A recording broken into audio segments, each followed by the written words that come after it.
Alright, what is up guys? We're back after a little sabbatical. I'm just kidding, November was a shit show at work and I'm just making excuses for not making a video. So that is the truth. Because if you looked at the achievement habit video, you'll know you'll always make excuses and then you'll believe them and then they're all bullshit in any case. Because I could have definitely made the video and just posted it, but I feel like it would have been a bit shit.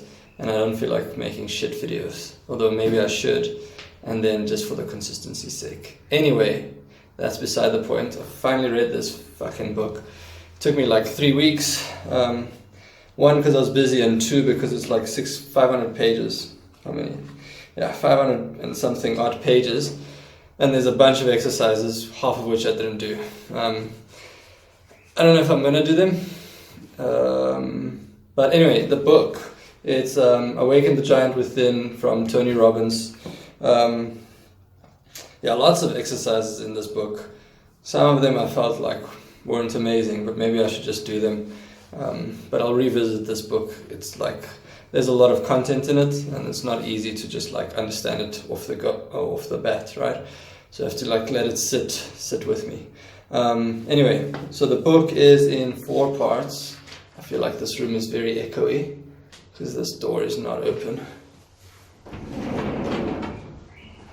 The book is in 4 parts, and so the first part is Unleash Your Power, the second part is Taking Control of the Master System, third is 7 days of Shaping Your Life, and fourth is like it's actually like a summary of those first 3 parts, saying when you do all of this, here's some of the results that you can expect, and it gives you examples of people who have really achieved like amazing results, and I guess they've been like giants, they've awakened their giant, and this is the result they've gotten from it.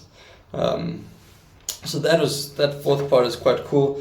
Part 3, the 7 days to shape your life, that's just like day 1 is about emotional health, day 2 is like financial health, 3, 4, 5, 6 are all these like exercises, relationships, code of conduct, stuff like that, and then the 7th day is resting, right? So he's saying these are the seven things here. It's like 6 of the important things, which is like your financial, relationships, emotional, and then you have to rest it out, right? So you can't just keep going, okay?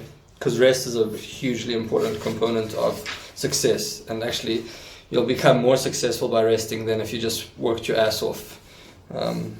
But in any case, I actually just want to talk about part 1 and 2, okay? Knowing part 3 and 4 is okay, but it's nothing special actually from this book.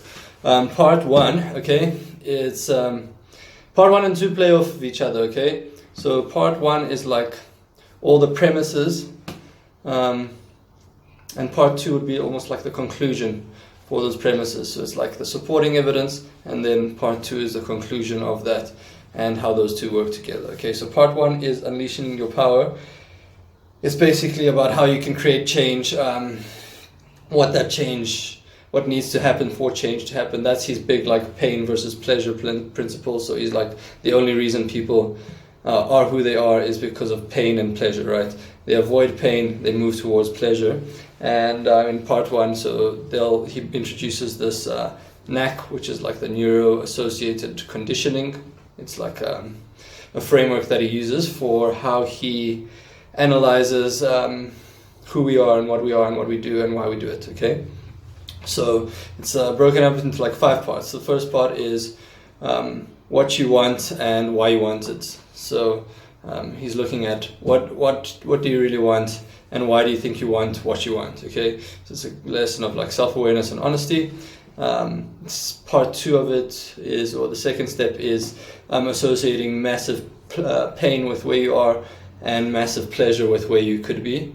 You can do that. I think you should. That's probably the best way. But you could even just say it's not about massive pain. It's just about even more pleasure in a different state to where you are, right? So like that's when I think like that you would have this experiment with rats, and the rats are like taking cocaine, and they're addicted. And but then they're like isolated but addicted, and then they go and they play with other rats, and then they don't actually want to take cocaine anymore because there's more pleasure with playing with other rats and being social than the pleasure from cocaine. So there's no pain there to move them away from what state they are. There's just more pleasure, right? So yeah, you can use pleasure and pain to motivate yourself. Then the third part is, or step 3 is interrupting your limiting patterns. So it's looking at what do you want to change, why do you want to change it, pain and pleasure around that, and then what patterns do you have that put you in the current state that you are, and how do you interrupt those patterns so that you can move into the state that you want to be. And the fourth step is creating a new alternative, right? So the way I see this part 3 and 4, or step 3 and 4, is like, to start something you must stop something, and to stop something you must start something, right? So you want to start a new habit, you have to stop something. You have to stop your limiting beliefs, right? You want to start new empowering alternatives, you have to stop your current kind of disempowering alternatives. And the fifth step is consistency. So it's continuously executing on these other 4 steps repeatedly until it becomes like a habit and it's habitual for you. And so these 5 steps actually, they can be very good for you, but you can use that same framework for negative, right? So if you are like a drug addict or an alcoholic, you once weren't that, okay? Probably. Like, you weren't born that way. Most probably, I don't know. Anyway, so you were like in a state of sober, then you were like, what do you want? Why do you want it? I want to be drunk. I want it because it's fun. You associated massive pleasure to being drunk. You interrupted your limiting beliefs, which was that you shouldn't be drinking and that you can. You created a new alternative for yourself, which is that you like drinking, and then you were consistently drinking, right? So you can use the same framework to effect negative change, is what I'm saying, okay? And that's the first part of the book. It's quite a cool framework. And the second part of the book is this master system that he introduces. So it's like another framework of his where he looks at kind of who you are as a person and the system that creates you. So he says like the system is defined by another 5 things, okay? So it's your emotional and mental state, whether you're anxious, excited, nervous, angry, tired, all of those states play a role into the person that you currently are, right? Then it's the questions that you ask. This actually, I feel like he's talking about framing. It's how you frame things. So if you are approaching someone, you could ask yourself like, what if they reject me? Or you could ask yourself, well, what if I get to know them and I like them? So it's the same act, right? You're approaching someone.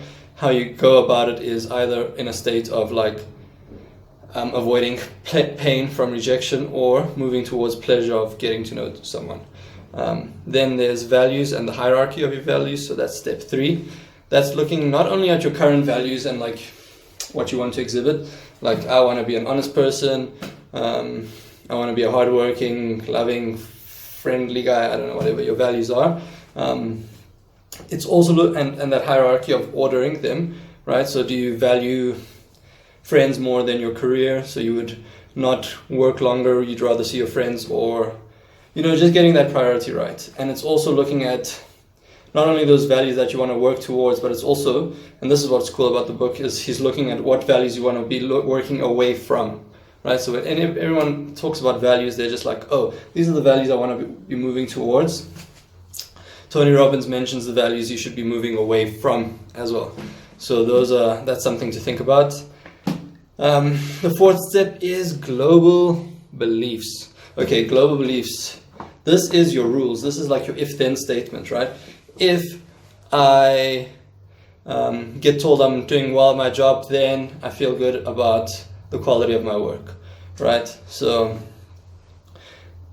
that's like a belief that you have that says, that's the only way you can find recognition in your work, that you need other people's validation of you, right? So it might not be a bad rule, but it's not my rule, that's for sure. So those are the rules. If then, if this happens, then something else happens. This is the result, okay? And then the references are the supporting, that's step 5, it's the supporting evidence for the if then.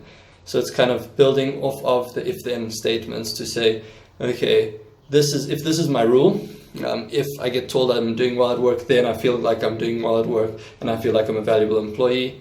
Then your references are how many times has that happened, and is it true that when that happens, this is the result that you get? So those are the 2 big things in this that I took away from this book. It's a long book. Most of it was cool to read.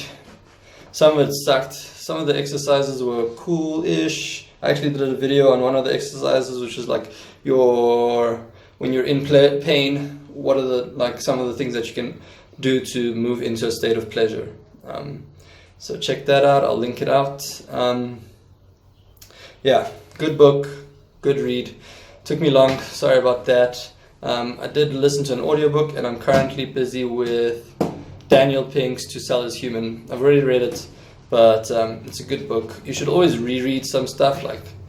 It's cool to read 52 new books a year, whatever, but it's also cool to read 25 twice, not 26. Yeah, anyway guys, thanks for watching. Like, comment, subscribe. What else do you have to say for these YouTube videos, Whatever, just do it. Continue following me. You'll see some big shit from this channel. I'm telling you now. In a year though. Don't expect anything great anytime soon. Cheers.